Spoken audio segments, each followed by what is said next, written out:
Hello friends, welcome back to my channel. So ரொம்ப மாதத்துக்கு அப்புறமா குளத்தூர் போயிருந்தோம். எப்போவுமே குளத்தூர் வந்து ஒரு மத்தியான டைம் போயிட்டு ஈவினிங்குள்ளே வந்துடுவோம். இந்த வாட்டி தான் ஃபர்ஸ்ட் டைமாக ஒரு 6:30 7:30க்கு தான் போனோமே. அங்கே 8 மணிக்கெல்லாமே கடைலாம் க்ளோஸ் பண்ண ஆரம்பிச்சிடுறாங்கப்பா. அது இப்போ தான் எனக்கே தெரியும். ஸோ போனோடனே ஃபஸ்ட்டு இந்த ஃபீட் ஃபிஷ் வாங்கிறதுக்குனே ஒரு கடை இருக்கும். அங்கே அது பக்கத்தில் பார்த்தீங்கன்னா இந்த ஷாப்பில் வந்து பக்கு பார்த்தோம். சரி நல்லா இருக்கே, ரேட் கேட்போன்னு சொல்லி கேட்டால் பேர் வந்து 250. இந்த சைஸை பார்த்தீங்கன்னா உங்களுக்கே தெரியும், நல்ல சைஸ் இது. ஸோ 250க்கு ஒர்த்து தான். அதனால் ஓகே, இதை வாங்கிடலான்ட்டு ஒரு பேர் ஆர்டர் பண்ணோம். இது ஆக்சுவலாக நாங்கள் பக்கு வந்து 2 வாட்டி வளர்த்துருக்கோம். 2 வாட்டியுமே சைஸ் சரியான சைஸுக்கு வந்து எங்களால் அப்போ அதை ஒழுங்காக மெயின்டைன் பண்ண முடியாமல் இறந்து போச்சு. சரி, இப்போ தான் ஒரு ஃபிஷ்ஷாக வளர்த்து ஒரு ஒரு எப்படி சொல்கிறது, ஒரு நல்ல முடிவு இல்லாமல் சிலதை கொடுத்து எல்லாத்தையும் அனுபவிச்சதுக்கப்புறமா இப்போ தான் வாங்குகிற எல்லாத்தையும் உருப்படியாக செட் பண்ணலான்னு சொல்லிவிட்டு ஒன்று ஒன்றா வச்சுக்கிட்டு இருக்கோம். ஸோ ஃபஸ்ட்டு வந்து கருன்னு இருந்ததுப்பா அந்த பக்கம், அது ஒன்று வாங்கிட்டோம். செகண்ட் எது வாங்கலான்னு சொல்லிட்டு சூஸ் பண்ணிகிட்ருக்கப்போ ஒரு ஃபிஷ்ஷை பார்த்தோம். பட் அதான் இது ரொம்ப ஆக்டிவாக இருந்தது. அது பிடிக்கவே முடியல. எப்படியோ ஃபைனலாக வந்து மாட்டிக்கிட்டாப்புல ஆள். அயோகரியம் பிடிச்சாச்சு. ஸோ ஃபஸ்ட்டு என்ன பண்ணோன்னு பார்த்தீங்கன்னா பிஎன்பி ஃபிஷ் ஃபேக்ட்ரி போனோம். ஏன்னா அங்கே ஃபிஷ்ஷோட குவாலிட்டிலாம் சூப்பராக இருக்கும். அங்கே எதனா இருக்கா ஸ்டாக்கு வாங்கலாமா அப்படின்னு சொல்லிட்டு பார்க்கலான்ட்டு போயிருந்தோம். அங்கே இருந்த கிளிப்பிங்கும் நான் இதில் ஆட் பண்ணியிருக்கேன், பார்ப்பீங்க நீங்கள். அங்கே ஆக்சுவலாக ஆல்பினோ பக்கு வச்சுருந்தாங்க. ஒயிட்டு எதுவும் இல்லை, இதிலே அப்படியே ஒயிட்டு. ஆனால் அது பார்த்தீங்கன்னா 700 ருபீஸு. அது பேரா இல்லை பெர் பீஸான்னு தெரில. 700லாம் ரொம்ப ஜாஸ்தி அதுக்கு. நான் லாஸ்ட் டைமாக பக்கு வாங்கினப்போ 100 ரூபாய்க்கு வாங்கினேன் அந்த ஒயிட்டை. இங்கே லோக்கல் அக்வேரியமில் அது யாரோ வீட்டில் வளர்த்துட்டு கொடுத்தது போல். அதுக்கு முன்னாடியும் நான் வாங்கினதும் இவ்வளோ காஸ்ட்லிலாம் கிடையாது. இது சின்னதெல்லாம் கம்மியாக தான் வரும். பட் நாங்கள் சின்னதே ரொம்ப ரேட்டாக போட்டிருந்தாங்க. இது வந்து டேங்க் கிளீனரு அதே டேங்க்கில் இருந்தது, பக்கு டேங்க்கில். இது என்னன்னு சும்மா ரேட் விசாரிப்போம்னு கேட்டால் இது 200ரூவான்றாங்க. இவ்வளோ பெருசு, ஒரு பீஸ் 200ரூவா. சரி என்னன்னு தெரில, கொஞ்சம் ஆர்வம் ஆகிடுச்சு. ஏன்னா இங்கே லோக்கல் அக்வேரியமில் வந்து நம்ம ஃபிங்கர் சைஸ் தான் இருக்குது. எவ்வளோ கேட்டால் 150 ரூபான்னு வானுங்க. அதனால் சரி இது என்ன 200ரூவான்னு சொல்கிறாங்களே கம்மியான்னு சொல்லிவிட்டு இது ஒன்று வாங்கிட்டோம். ஆனால் எங்கே போடுறது என்ன எந்த ஐடியாவும் இல்லை. பார்த்தோன்னே ஐயோ 200ரூவா வாங்கிக்கலாம்ப்பான்னு வாங்கி தொலைச்சாச்சு. வீட்டுக்கு வந்து தான் யோசிக்கணுன்ற ஐடியாவில் தான் வந்துட்டோம். ஆக்சுவலாக அரோனா டேங்க்கில் போடலான்னு தான் ஒரு ஐடியா. இது பார்த்திங்கன்னா மேலே உள்ள அரோனா வந்து 900, இது வந்து 2300. இதுதான் பிஎன்பி ஃபிஷ் ஃபேக்ட்ரி. பட் 2300க்குலாம் அந்த சைஸ் ஒர்த்து கிடையாது, நல்லா இல்லை. இது 275. இங்கே என்ன ஒன்று ஒர்த்தாக பார்த்தோன்னு பார்த்தீங்கன்னா, இதெல்லாம் ஏற்கனவே நம்ம பழைய வீடியோவில் பார்த்தது தான், அதே மீனுங்க தான். இது வந்து ஆஸ்கர் பார்த்தோம்ப்பா, 175 ருபீஸு. அதில் நிறைய அடி வாங்கி கிடந்த மாதிரி தான் இருந்தது. ஆனால் அதுலேயும் 1-2 நல்லா இருந்தது. இங்கே வந்து நம்ம லோக்கல் அக்வேரியமில் பேர் 600ன்னு வாங்கினோம். அது இங்கேயே போய் நம்ம 175க்கு வாங்கிக்கலாம். ஒன்று ஒன்றா தப்பு பண்ணிட்டோம். சரி பரவாயில்ல, ஒரு ரேட்டுக்கு இப்போ தெரிஞ்சிக்கிச்சு அங்கே போனால் நம்ம வாங்கலான்றது. ஸோ ஒரு வழியாக வந்து நம்ம பக்கு அப்புறம் நம்மளோட டேங்க் கிளீனரு இதெல்லாம் வீட்டுக்கு கொண்டு வந்தாச்சு. ஆனால் வர வழியில் பார்த்திங்கன்னா என்னென்ன வாங்கியிருக்கேன்னு நான் உங்களுக்கு சொல்கிறேன். நம்ம வந்து லாஸ்ட் டைம் குளத்தூர் போனப்போ ஒரு 2 ஃபீட் டேங்க் வாங்கிட்டு வந்தோம். கோராக்குன்னு வாங்கிட்டு வந்தோம். பட் ஆனால் அதுக்கு கொடுக்கல. எப்போவுமே குளத்தூர் பொறுத்தவரை டேங்க்கு மட்டும் ஒரு 3 ஃபீட்டுக்கு மேலே நான் அங்கே வாங்கினதில்லை, அதனால் எனக்கு தெரியாது. பட் 3 ஃபீட் வரைக்கும் நீங்கள் அங்கே வாங்கினீங்கன்னா அது எல்லாமே யூஸ்டு கிளாஸ் தான் டேங்க்கெலாம் அங்கே பண்ணுவாங்க. ஃப்ரெஷ் கிளாஸ் எல்லாம் எனக்கு தெரிஞ்சு அவ்வளோ கடையில் இருக்காது. நான் 3 ஃபீட் டேங்க் வாங்கினேன். ட்ரான்ஸ்போர்ட்லாம் பண்ணி வீட்டுக்கு எடுத்துகிட்டு வந்து 6 மாதத்தில் அது கிராக் ஆகிடுச்சு. அது மேபி டிரான்ஸ்போர்ட் பண்ணப்போ ஒழுங்காக கொண்டு வராதனால ரோடு கண்டிஷனில் வந்தனாலயா என்னன்றலாம் எனக்கு தெரில. பட் அது வேஸ்ட்டு. இது 2வது வாட்டி வாங்கின டேங்க்கு சேஃபாக கொண்டு வந்த டேங்க்கு தான் அது. அதுவே உடச்சிக்கிச்சு. அதை ஒட்டுறதுக்காக கன்னு, ஃபில்டரு, ஒரு புது டேங்க்கு, அப்புறம் கோல்டு ஃபிஷ் பார்த்திங்கன்னா எப்பவும் போல் அந்த பள்ளிக்கரணையில் ஒரு இடத்துல வாங்குவோம்ல 100 ரூபாய்க்கு, அது வாங்கிட்டு வந்திருந்தோம். குளத்தூரில் பார்த்திங்கன்னா ஒரு பீஸு 3.50 ரூபா, சின்ன கோல்டு. ஆனால் இப்போ நம்ம அதை வாங்கிட்டு வந்து ஃப்ரிட்ஜ் பாக்ஸ்லேயும் போட முடியாது. ஏன்னா வீட்டுக்கு வந்து பார்த்தோன்னே தான் ஒரு சம்பவம் தெரிஞ்சுது. நம்ம கேட்டு நம்ம அந்த நடுவில் வச்சு இந்த தடுப்பெல்லாம் தாண்டி போய் ஒரு கோல்டு கொலை பண்ணிட்டாப்பில். ஒரு கோல்டு தான் உயிரோடு வந்தது. ஸோ அதுவும் வேலைக்கு ஆகாதுன்றனால நான் அங்கே இருக்கும்போதே யோசிச்சுட்டேன், எப்படி வாங்கிட்டு வந்து மெயின்டைன் பண்ண முடியாது, வாங்கினாலும் பாதி செத்து போயிடும்னு. அதனால் சின்னதே வாங்கிட்டேன். இந்த டேங்க் தாங்க சொன்னேன், 2 ஃபீட்டு பார்த்தீங்களா, நம்ம ஆஸ்கர் வச்சுருந்தோம்ல அந்த டேங்க்கு கிராக் ஆகிடுச்சு. இது சரி இதை ஒட்டுறதுக்காக தான் அதை எடுத்துகிட்டு இந்த கம்மெல்லாம் வாங்கிட்டு வந்தேன். கோராவும் நம்ம ஆஸ்கரையும் கீழே வச்சுட்டு புது டேங்கை மேலே வச்சிடலான்னு தான் பிளான் பண்ணேன். பட் ஆனால் அது அந்த மாதிரி செட் ஆகலை. வீடியோ எண்ணில் நான் உங்களுக்கு காட்டுறேன் அது என்னென்னு. ஃபஸ்ட்டு இதில் இருந்த கல் எல்லாத்தையும் எடுத்துகிட்டு இது இங்கேயே வச்சு க்ளீன் பண்ணிவிட்டு கோரா டேங்கும் அப்படியே அதை கையில் அப்படியே அழகாக தூக்கிட்டு போயிட்டு க்ளீன் பண்ணி முடிச்சாச்சு. ஸோ இது வந்து க்ளீன் பண்ணுறதுக்கு முன்னாடி எடுத்த கிளிப்பிங். ஆஸ்கார் பார்த்தீங்களா, ஜாலியாக இருக்காப்புல.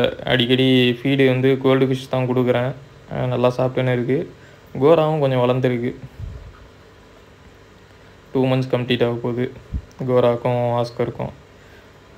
கோரா வந்து 3 மாதம் ஆக போகுதுன்னு நினைக்கிறேன். ஆமாம், இது பார்த்திங்கன்னா அது ரொம்ப நேரமாக கவர்லேயே கிடக்கு. சரி இதை ஃபஸ்ட்டு செட் பண்ணிடலாம் அப்படின்னு சொல்லிட்டு நம்ம புதுசாக வாங்கிட்டு வந்த டேங்க். இது பார்த்திங்கன்னா 2 feet லென்த்து, வித்து என்ன ஒரு 1.5 இருக்கும்.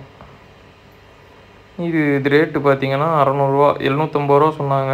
600 ரூபாய்க்கு வாங்கியிருக்கோம். இதெல்லாம் லோக்கல் அக்வேரியமில் வாங்குறது தான். ஏன்னா குளத்தூரில் வந்து நம்ம இதுக்கு மேலேயும் டேங்க் வாங்குகிற இதுவே கிடையாது. 2 feet அதெல்லாம் என்ன வாங்கிட்டு வந்தாலும் அது மட்டமாக தான் இருக்கும். இங்கே யூஸ்டு கிளாஸ் போட மாட்டாங்கன்னு தெரியும், அதனால் இங்கே வாங்கினது. மற்றபடி இன்னும் இந்த ஹியூஜ் டேங்க்கு, இம்போர்ட்டட் டேங்க் இதெல்லாம் அங்கே வாங்கி ட்ரை பண்ணது கிடையாது. அதெல்லாம் குவாலிட்டி எப்படி இருக்கும்னு எனக்கு தெரியல. மேபி யாரும் வாங்கினீங்கன்னா சொல்லுங்கள். இது வந்து 200 rupees. இதுவும் குளத்தூரில் தான் வாங்கினேன். இதுதான் நம்ம அந்த வாங்கியிருக்க புது டேங்க்குக்கு போடலான்ட்டு. பட் ஆனால் இதை நம்ம எப்படி செட் பண்ண போகிறோம் என்னென்னா, இப்போது ஃப்ரிட்ஜ் பாக்ஸில் வந்து கேட் ஃபிஷ்ஷும் ஒரு கோல்டு ஃபிஷ்ஷும் இருக்குது. அதை நம்ம எடுத்துகிட்டு பக்குவையும் டேங்க் கிளீனரையும் அங்கே போட்டுருணும். ஏன்னா அதுங்க கடையில் ஒன்றா தான் இருந்தது. டேங்க் கிளீனர் வந்து ஆக்சுவலாக அரோனா டேங்குக்கு தான் வாங்கினது ஒரு ஐடியாவில். ஆனால் அதுக்கு நல்லாவே தெரியும் அது செட் ஆகாது அப்படின்னு. ஏன்னா நம்ம ஃபஸ்ட்டு வச்சுருந்த அரோனா வந்து ஃபீட் ஃபிஷ்ஷை மட்டும்தான் சாப்பிடுமே தவிர அது அவ்வளோ அக்ரெசிவ் கிடையாது. அது கூட நான் ஷார்க் விட்டுருக்கேன், பக்கு விட்ருக்கேன், நம்ம கேட் ஃபிஷ் போட்டிருக்கேன், அலிகேட்டர் கார் போட்டிருக்கேன். யாரையுமே அது சட்டை பண்ணதே கிடையாது, கடிக்க போனதே கிடையாது. ஆனால் நம்ம அரோனா அப்படி கிடையாது. இப்போ வச்சுருக்க அரோனா சின்னதிலே அது கூட 3 அரோனா வாங்கினோம். அது யாரையுமே சேர்த்துக்கல, சரியான அடி அடிச்சிச்சு. அப்பையிலேருந்து தனியாக தான் இருக்காப்புல. சரி இருந்தாலும் ஒரு நப்பாசைக்கு வாங்கினேன். சொன்ன மாதிரியே கேட்டை தூக்கி இந்த டேங்க்கில் போட்டுட்டு, இந்த வீடியோஸ் வந்து நம்ம சேனலில் பார்க்குறவங்களுக்கு தெரியும். இதை நான் வந்து ஒரு நகம் சைஸுக்கு வாங்கியிருப்பேன். அவ்வளோ சின்னது இது, 110 ரூபாய்க்கு வாங்கினது இது. இப்போ பார்த்தீங்களா அது சைஸை. கேட்டை பொறுத்தவரை இது டைஜஸ்ட் ஆகாமல் துப்பி தள்ளிடும் சாப்பாடு. அது ஒன்று தான் அதுக்கிட்ட காண்டு, மற்றபடி அது சூப்பரான ஃபிஷ் அது. ஸோ இந்த கோல்டும் வேறு வழி இல்லை. இதை வந்து பக்கு கூடலாம் போட்டோம்னா நான் காலையிலே ஊற மாட்டேன் ஏறுவார். சரி கேட்டுக்கு வந்து இப்போதைக்கு வயிறு ஃபுல்லாக தான் இருக்குது, அதனால் அடிக்காதுன்ற நம்பிக்கையில் கேட்டு கூட போட்டாச்சு. அதே மாதிரி அது ஒன்றும் பண்ணல. 2 நாள் அது கூட தான் இருந்தது, ஒன்றும் பண்ணல. அதுக்கப்புறம் இதை தூக்கி இப்போ நான் சம்பு டேங்கில் வச்சுருக்கேன். இந்த கோல்டை வேறு வழி இல்லாமல் எங்கே வைக்கிறதுனே எனக்கு தெரில, டேங்க்கும் இல்லை. இந்த பைப் வந்து சும்மா போட்டு பார்த்தேன், கேட்டு எதுவும் ஹைடிங் ஸ்பாட் மாதிரி உட்காருவாப்லையான்னு. ஆனால் அதுக்கு செட் ஆகலை, அதனால் அதுவும் எடுத்துட்டேன். அது ஆனால் நார்மலாக தான் இருக்குது அந்த டேங்கில், ஒன்றும் பிரச்சனை இல்லை. ஸோ நம்ம வந்து எப்பவும் போல் ஃப்ரிட்ஜ் பாக்ஸில் ஏற்கனவே கோல்டு செத்து போனனால தண்ணியை ஃபுல்லாக எடுத்துட்டோம்.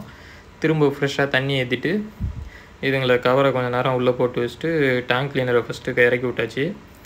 அதுக்கப்புறம் பக்குவையும் இறக்கியாச்சு. ஸோ இதோட ப்ரைஸ் என்னென்னு உங்களுக்கு தெரியும்.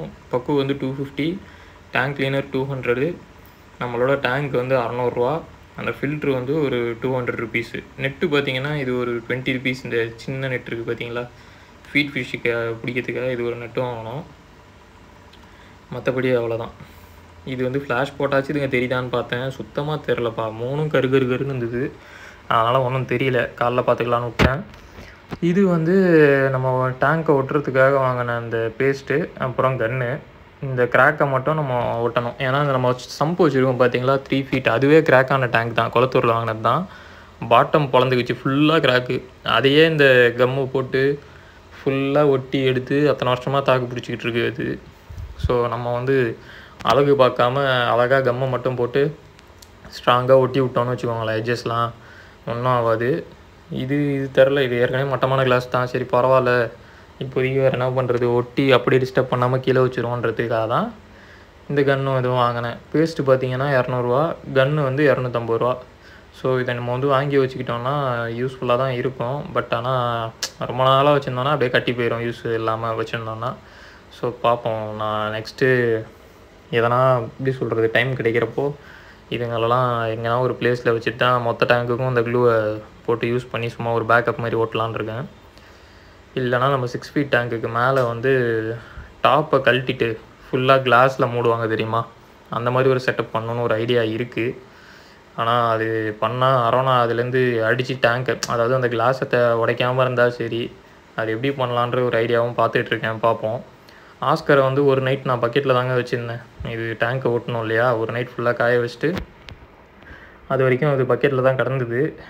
நல்லா தான் இருந்துச்சு, ஒன்றும் பிரச்சனை இல்லை, ஸ்ட்ரெஸ்ஸும் ஆகலை, கலர்லாம் அப்படியே தான் இருந்தது. நெக்ஸ்ட்டு அவரோட டேங்க்குள்ளேயே போட்டாச்சு. இந்த கல்லை மட்டும் நான் எடுத்துட்டேன், ஏன்னா என்னால் முடியல, அதை போட்டு வாஷ் பண்ணி செம காண்டாகுது. அதுக்கு நம்ம இவ்வளோ டேங்க் வச்சுருக்கிறதுக்கு பைப்பை போட்டு அழகாக தண்ணியை மட்டும் எடுத்து இறக்கிடலாம். அரோனா டேங்க் பார்த்தீங்களா, அந்த சம்பு தண்ணி ஊற்றி உட்டெல்லாம் ஒரு மாதிரி ஆகிடுச்சு. ஸோ இது என்ன பண்ணலான்னு யோசிச்சேன்னா, அந்த பெண்டு மாதிரி இருக்குது பார்த்தீங்களா, கப்ளிங் பெண்டு, அதை மட்டும் கைக்கிட்டு டேரெக்டாக டேங்க்குள்ளே அப்படியே தண்ணி ஃப்ளோ ஆகிற மாதிரி வச்சிடலாம் அப்படின்னு பார்த்தேன். இது நான் சொன்ன மாதிரி இந்த உட்டன் டாப்பை தூக்கிட்டு கிளாஸு போடலான்னு ஒரு ஐடியா சொன்னேன் பார்த்தீங்களா, அப்படி போடுறப்போ இந்த பைப்பை எக்ஸ்டெண்ட் பண்ணி அந்த தண்ணி வந்து டேங்க்குக்கு சென்டராக ஃப்ளோ ஊற்றுற மாதிரி ஒரு ஐடியா பண்ணிடலான்ட்டு யோசிச்சுட்டும் இருக்கேன். ஸோ பார்க்கலாம், அது வந்து நம்ம பொறுமையாக பிளான் பண்ணி தான் பண்ணணும், வேறு வழி இல்லை. எத்தனை கிளாஸ் வெயிட் மேலே ஏற்றலாம், சப்போர்ட் கிளாஸ் எப்படி போடலாம் மேலேன்றதெல்லாம் யோசிக்கணும். ஏன்னா சம்பு பைப்பு வர 2 கார்னர்லேயும் இருக்குது. அதனால் கேப்பும் விட்டால் அரோனா ஜம்ப் பண்ணோம். அதனால் அதெல்லாம் எப்படின்னு பிளான் பண்ணோம். இது வந்து ஒரு நப்பாசை என்ன பண்ணோம் பார்த்தீங்கன்னா, டேங்க்கை க்ளீன் பண்ண உடனே கையோடு நம்ம டேங்க் கிளீனர் அப்படியே தூக்கிட்டு வந்து இதுக்குள்ளே போட்டு பார்த்தேன், என்ன தான் பண்ணுதுன்னு பார்க்கலான்னு. டேங்க் கிளீனர் பாட்டுக்கு சேவனேன்னு இந்த மூலைக்கும் அந்த மூலைக்கும் சுற்றிட்டு இருந்தது. ஆனால் அரோனா நம்ம நினச்ச மாதிரி இல்லை. தலைவன் எப்பவும் போல் வந்துட்டு என்ன இது புதுசாக இருக்குது, அட்டாக் பண்ணிடுவோன்னு சொல்லிட்டு துரத்தி பண்ணிட்டு இருந்தது. நான் அதெல்லாம் வீடியோ எடுக்க முடியல, ஏன்னா ரொம்ப முத்தி போய் அடி வாங்கிடுச்சுன்னா ரொம்ப பிரச்சனையாயிரும்னு சொல்லிட்டு டக்குன்னு பிரித்து போட்டேன். கொஞ்சம் நேரம் போட்டு டக்குன்னு எடுத்து ஃப்ரிட்ஜ் பாக்ஸ்லேயே போட்டேன். ஸோ மீதி அப்டேட் நெக்ஸ்ட் வீடியோவில் பார்ப்போம். தேங்க்ஸ் ஃபார் வாட்சிங்.